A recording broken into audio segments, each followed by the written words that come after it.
If you're in the market for a new half-ton pickup truck that offers a little more comfort and luxury versus a lot of its other American rivals, you were looking at a Ram 1500. Ever since the all-new 5th generation came out back in 2018, Ram significantly raised the bar, especially in terms of ride quality thanks to its coil springs and available 4-corner air suspension. Now, of course, when you offer the most comfort and luxury and technology in the class, typically that means you're going to be one of the most expensive offerings. So for 2025, in addition to getting a big refresh this model year, Ram is also introducing a slightly more affordable trim level back into the lineup called the Ram 1500 Warlock. It essentially takes some of the off-road suspension goodies that we see from the far more expensive Ram Rebel, but of course pairs it up with the more entry-level and affordable tradesman trim to essentially give us a truck that looks a lot more aggressive on the outside with a far more agreeable price tag. Underneath the hood, it also has the most powerful engine in the segment, a 3-liter twin-turbo inline-6 that delivers up to 420 horsepower. So as you can see, this week, Ram has loaned us the latest Ram 1500 in this new Evil Warlock trim, and the big question I went answered, for those of you who are looking for an off-road ready truck that doesn't necessarily break the bank and can smoke some sports cars at the light, how does the latest version of the Ram 1500 Warlock stack up? Stay tuned to find out.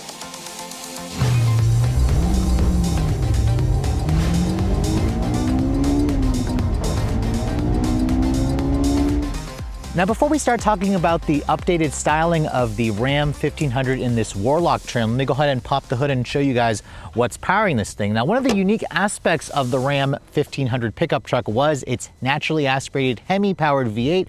However, for 2025, Ram has discontinued that motor and replaced it, of course, with their brand new powertrain. It's a 3-liter twin turbocharged direct injection inline-6. Now, if you guys are familiar with the Stellantis engine family, you'll know this engine is called the Hurricane. That's what FCA, or Stellantis, I'm sorry, likes to market the powertrain as. It is replacing essentially their V8 engines across the board. So the 5.7 and the 6.4 and the 6.2 supercharged Hellcat engine have all been discontinued.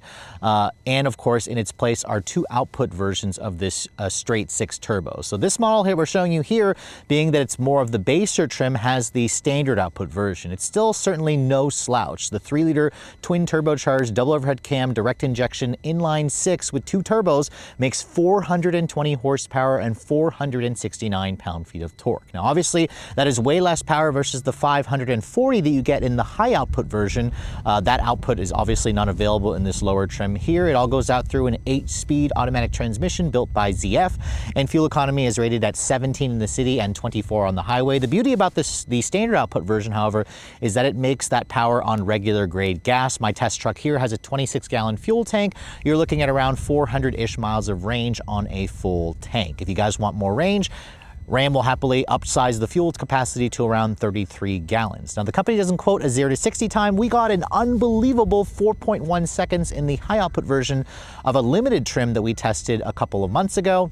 This version, obviously, I haven't had a chance to 0 to 60 test, but we'll try it out when we get out on the road. Top speed for the truck, I'd estimate, is around 110-ish miles an hour.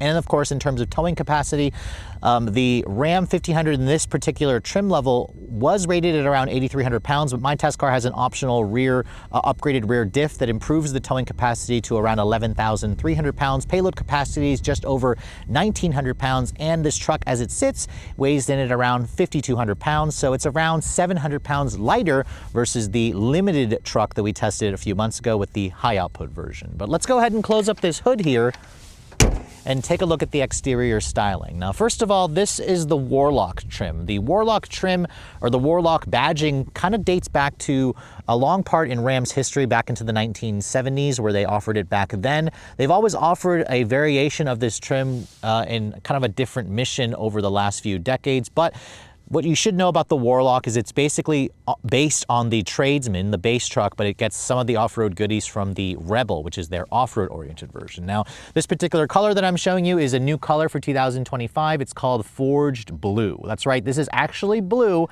It's around $295 extra. It has this beautiful metallic fleck in the paint, which looks nice. It's a really cheap upcharge for the paint, but it basically looks either gray or black unless you have it in direct sunlight, like I'm showing you here, where it's nice and clean. So it's a pretty color. It looks good with all the flat black accents that you get with this trim. You can see the grille was updated with that massive Ram logo there with the flat black plastic in the grille with lots of functional openings. The headlights, even the base truck comes with full LEDs. Well, they're technically partial LEDs, but you have reflector style housing for the LED low and high beams. You have an incandescent turn signal, and then you have a full LED for the fog light down there. That is an upgrade versus something like the Chevrolet Silverado Trail Boss in the custom trim, which offers only halogen headlights. So it's nice how Ram gives you full LEDs. You can see the front bumper has some more functional openings there with more of that flat black. The entire front bumper is actually unpainted. You have these beefy tow hooks there with some integrated parking sensors. No front camera, however. You can see that's where the front camera would go, but my test truck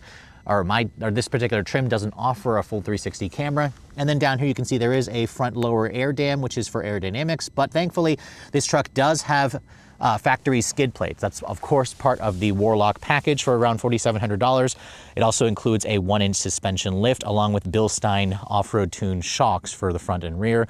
However, there's no 4-corner air suspension. This truck has around an inch suspension lift, like I said, so you're looking at just under 10 inches of ground clearance. Now the Warlock trim is pretty simple to spec out. It only comes as a crew cab configuration with the 5-foot 7-inch long bed. If you guys want a longer bed, you'll have to step down to a different trim where they offer a quad cab, which is around 4 inches shorter in the overall length and the wheelbase. So this truck being the crew cab short bed or standard bed, it has basically a 232.9-inch overall length with a 144.5-inch wheelbase. It's a little over 80 inches wide, so it's pretty comparable to a lot of other half-ton trucks in this segment that have this kind of specification. You can see the badging here, 1500 that says SST, that stands for straight 6 turbo. And then my test truck here has these flat black finish 18-inch 5-spoke wheels on a Goodyear Wrangler Territory all-terrain tire. It's a 275 by 70 R18. These tires certainly look beefy. They look very similar to what you'd find on something like the Rebel. Ram is also proud of the fact that the brake rotors in the front measure nearly 15 inches. It's one of the biggest brakes in the segment. It's 4-wheel disc brakes. Obviously no running boards on my particular test truck, but again, the Bilstein shocks certainly will help it with if you guys plan to go off-roading. Now you can see, being based off of a base truck, the mirrors are completely unpainted. They're also not power folding, no integrated turn signals, obviously, but there is still blind spot indicators. There's a flat black Ram badge over there, and then you can see lots of black along the windowsills. No sunroof is available on this trim. Ram certainly offers a big panoramic style sunroof on higher trims for an extra $2,000, but not so on this truck. Backing away from it from this angle, you can see very traditional design. I think the Ram 1500 is still a really handsome looking truck, in fact, although personally I do think that something like the Tundra or the GMC Sierra is a better looking truck. You can see right here, this little badge is the only indication that you have the Warlock trim. I actually think the badge looks kind of plain Jane. I almost kind of wish they put like a graphic of a wizard or something there just to give it a little bit more of a unique signature, but it is very, very subtle. Obviously, looking at the rear, you can see the taillights are a full incandescent. That's where the higher trims come with a full LED taillight. You do get a nice black finish for the dual outlet exhaust, which is nice. My test car has a bed utility group that also throws in that little step that kind of folds down, which is nice. The dual exhaust also looks good. The flat black badging here for Ram and the 4x4 also looks pretty nice. And then my test truck also has the retractable tonneau cover here. It's a soft tri-fold design, and then you can see the tailgate opens down, and my test truck with the spray and bed liner, part of the bed utility group, certainly makes this a much more usable bed. There's also features in here like LED lighting. You do have a 400 watt power outlet in here. So not like what you'd find in like a Pro Power on board with an F-150. Like I said earlier, this bed is around 5 feet 7 inches long, and it also can carry up to 1,900 pounds of stuff in the bed. If you guys want that kind of like I forgot the term of it. It's like a split tailgate design, the multi-function tailgate. It's not available on this particular trim, but what I do like is how the tailgate itself is very light. It's nice and damp, so even though it's not power assisted, it's very easy to open and close with basically just one hand. Now the exterior of the Warlock trim for the Ram 1500 certainly looks a lot better versus the base Trademans, but let's go ahead and take a look at the interior, because this is where this truck's interior will remind you of a lower trim level. Before we get inside, let me show you guys the key fob. You can see this is Ram's or Stellantis's latest intelligent access fob. It has the big Ram logo on it. It's a little bit too large for me, but it has a nice array of buttons, the usual, of course: unlock, lock, remote start, and panic. No button here to pop open the tailgate. That's what you're going to find on higher trims. And the other thing that I actually didn't realize until I was trying to get in and out of the truck is it doesn't actually have intelligent access entry. So as you can see, the door handle, when I approach it, it's a traditional pull style. It's completely flat black. There's no button here to lock or unlock the truck because it doesn't have that feature. Instead, you have to manually take out the fob and hit the lock button. That's what's going to lock the truck for you. Obviously, no power folding mirrors. And then as you can see, if I want to unlock the truck, there's no sensor on the back of this. I have to take the fob out again and then hit the unlock button. So just incredibly insulting that I have to do that. It's just crazy to me in a 2025 truck that doesn't have intelligent access entry. It just shows how spoiled we are. Now, looking at the interior, you can see, I hope you guys like a very dark themed interior because, again, it is a Warlock badged vehicle. You can only get a black cloth interior for this truck, which to me kind of makes sense with what Ram is going for. And of course, they want to make it affordable, but I really don't prefer a black interior. I also don't really like cloth seats, but I will say the cloth on this particular model certainly feels relatively decent. It doesn't feel cheap. I also like the kind of hexagonal pattern that you find in the insert with the contrast white stitching. These seats are pretty comfortable and well padded. They just don't have much in terms of lateral support.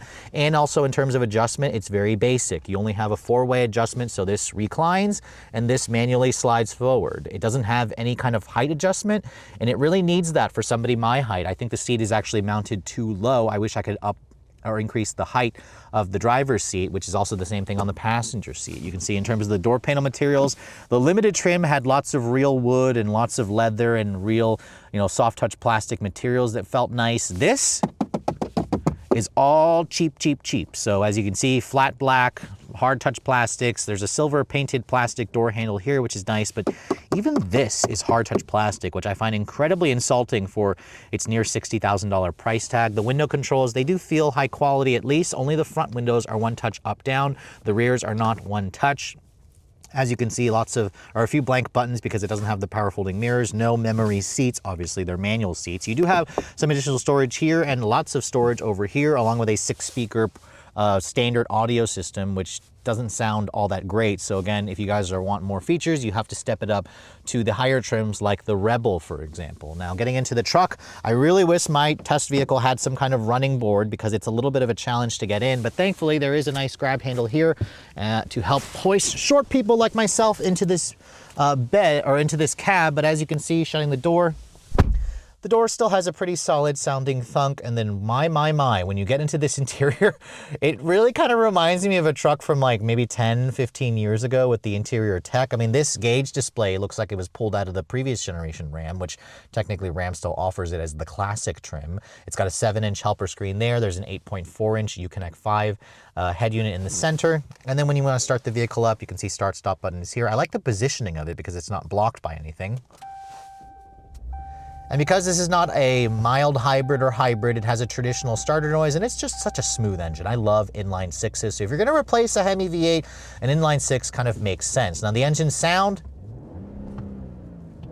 still isn't anything to write home about. It's just a little too quiet, a little too muted.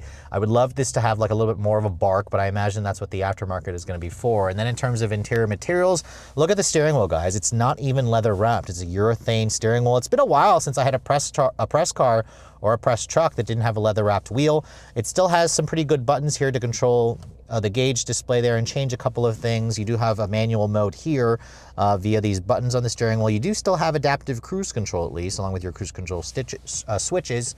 The steering wheel offers a manual tilt telescoping with a good amount of adjustability and range. You have your wiper and turn signal stock over here, of course. And then, of course, in terms of the dash materials, all of it hard touch plastic. So there's not a single soft touch material in here aside from basically here and the seats. So that's a little disappointing. There's also some pretty cheapy plastic here, whereas they put wood on the upper trims of the Ram. The one thing I do appreciate, there's a nice little 12-volt power outlet here, some additional storage, and then here is where you'd find the 10.25-inch passenger display. Ram gives it back to you as a dashboard shelf, which I really appreciate. And then here, as you can see, it's amazing to me how an 8.4-inch screen is looking a little too small in today's modern era. So as you can see, the screen itself, graphics are fine, resolution are fine, but it just looks very, very small. It does at least include wireless Apple CarPlay and Android Auto, and of course it includes a backup camera, which you're gonna need considering the size of this truck. It does have trajectory, it has parking sensors, but no 360 camera, so kind of keep that in mind.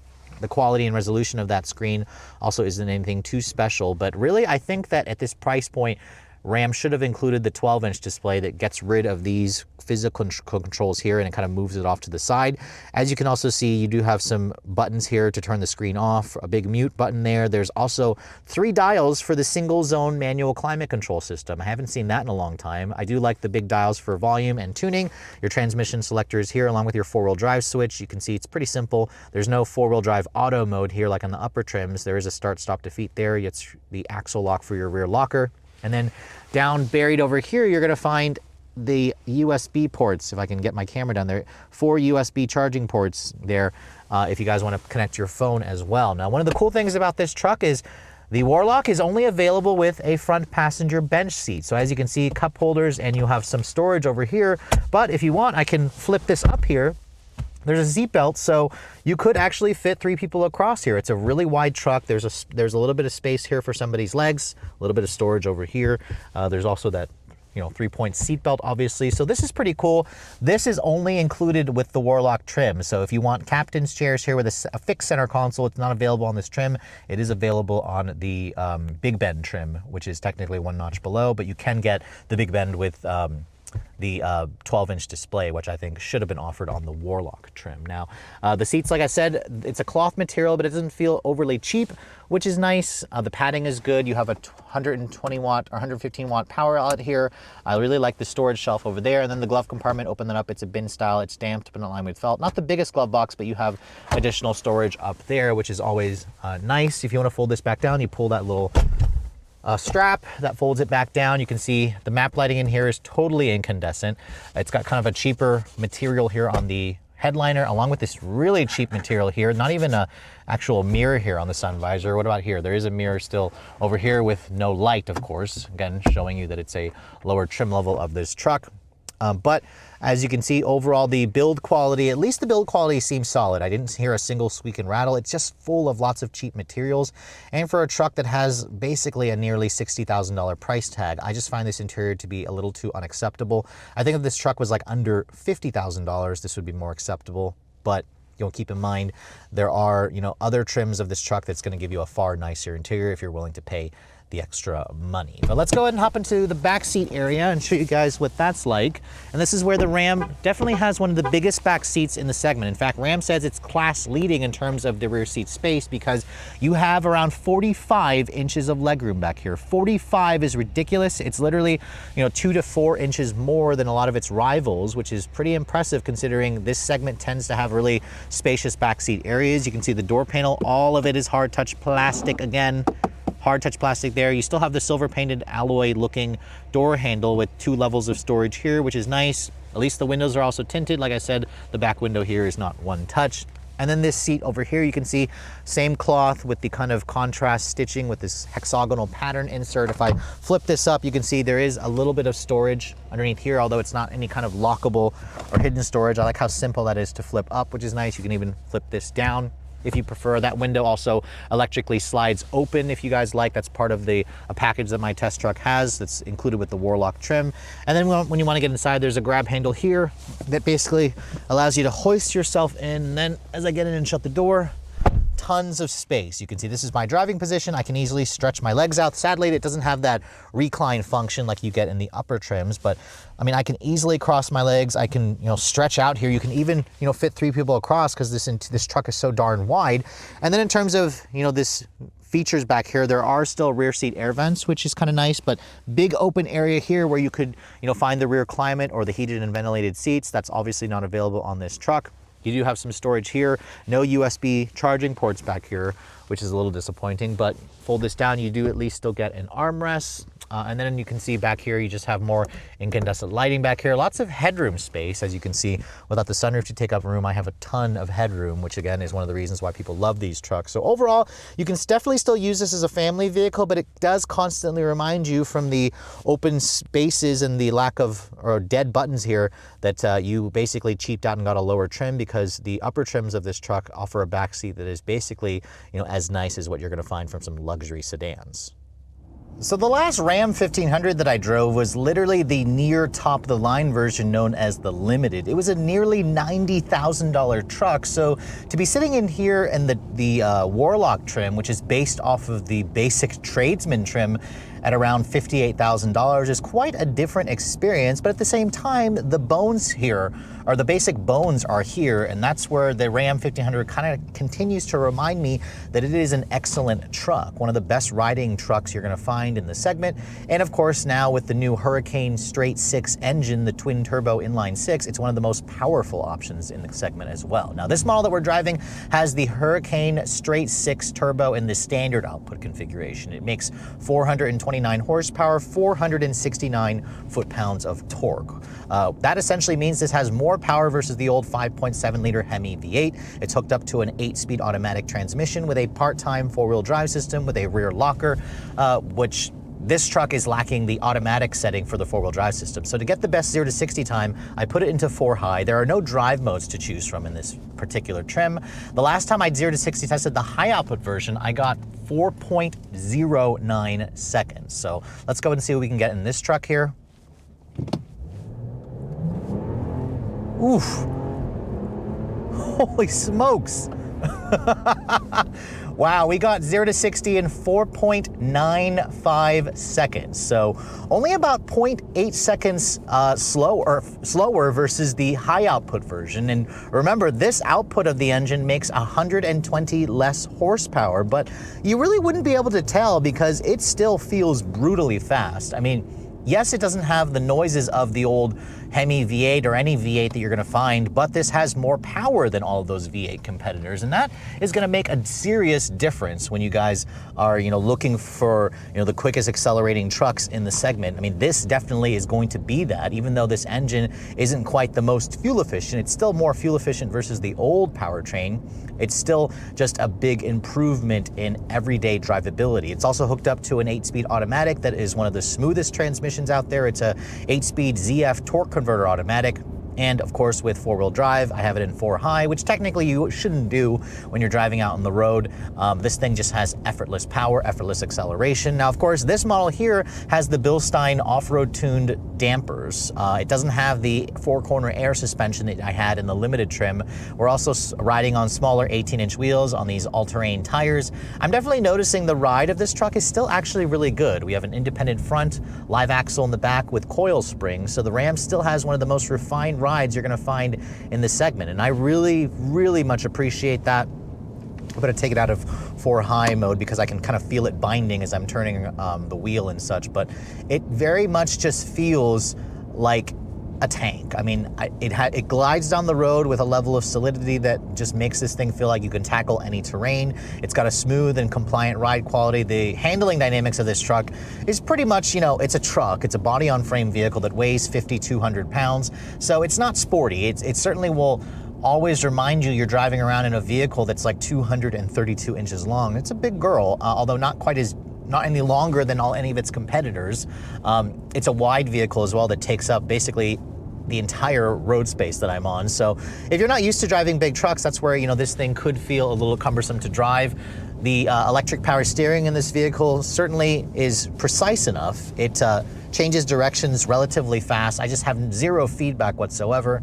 And these seats, they have 0 lateral support, but they also are pretty comfortable. The cloth seat, the cloth material here is actually not bad. And I typically don't like cloth seats, but it's not horrible in this particular trim here. Putting my foot down, you can see, ooh, once the twin turbo V6, or inline 6, I'm sorry, goes on boil, which honestly there isn't much in terms of turbo lag. This thing just takes off like a rocket. Mid-range grunt is so satisfying, and that's kind of where the old Hemi required more revs. It didn't have quite as much low-end torque. This powertrain, however, almost 500 foot-pounds of torque.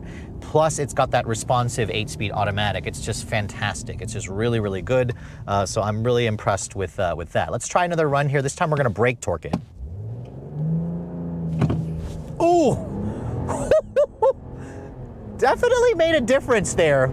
Oh, 4.76 seconds there.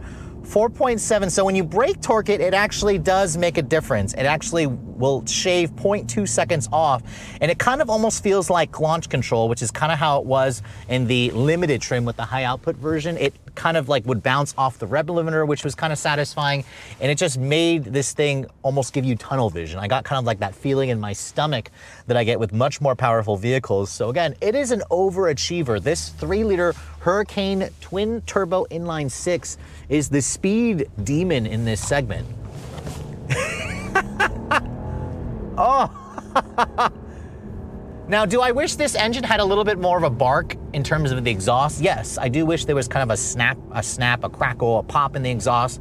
That's something that the RHO could deliver. I briefly drove that when I was out in California for the drive for that truck. I haven't had one for a full week to test yet, and I found the exhaust on that model to be a little louder, but still a smidge too quiet.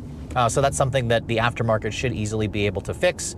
In terms of quietness, this is where the Ram reminds you that you could spend, over 90 grand for a luxury-oriented tungsten model, because it's still relatively quiet in here. Not much in terms of wind noise, not much in terms of engine noise. These all-terrain tires do produce a little bit of road noise, more road noise than I remembered for the Limited. That truck could have also had some more sound deadening materials. And then in terms of visibility, I can see out of the front and the sides decently. This pillar is on the larger side. The view out of the back is fine.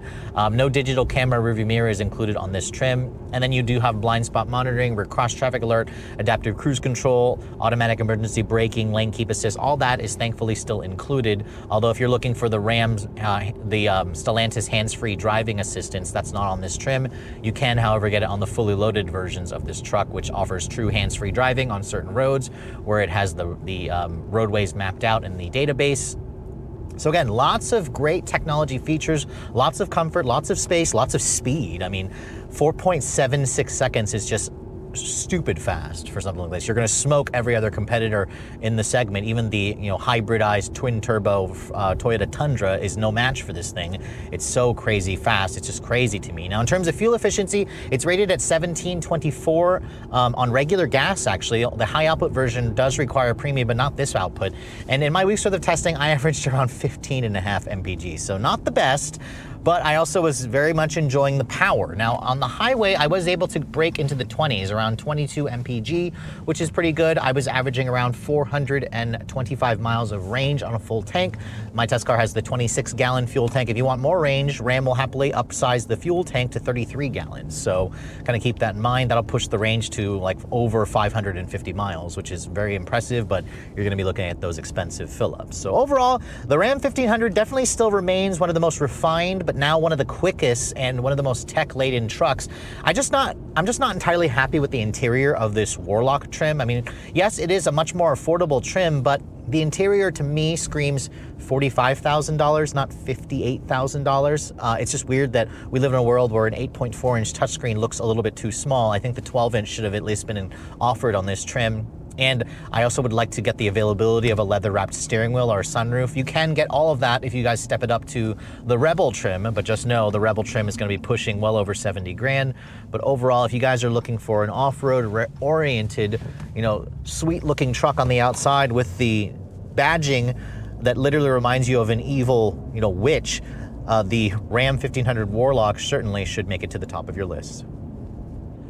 So it's just under 375,000 units sold in America last year. The Ram 1500 is obviously the most important vehicle in the Stellantis portfolio because this is their best-selling model. This is essentially what helps, generate tons of profit for Stellantis in general. And even though sales were down significantly in the past, Ram typically did around 500,000 units every year. This is still, again, number 3 in the sales race for a half-ton made pickup truck. The F-150 is still number 1, followed of course by the Chevrolet Silverado. But after spending a full week with the latest Ram 1500 in the Warlock trim, I have to say there are still plenty of things to like about this truck. I still am very smitten with the powertrain. For those of you who were reluctant to basically give up that Hemi V8, trust me, that 3-liter twin-turbo inline-6 is a worthy replacement that seriously smokes the old V8 while offering better fuel efficiency. It just needs a louder bark, and that's something that the aftermarket can hopefully fix with an aftermarket exhaust system. The ride quality for this particular truck here is definitely still very comfortable. As you guys saw,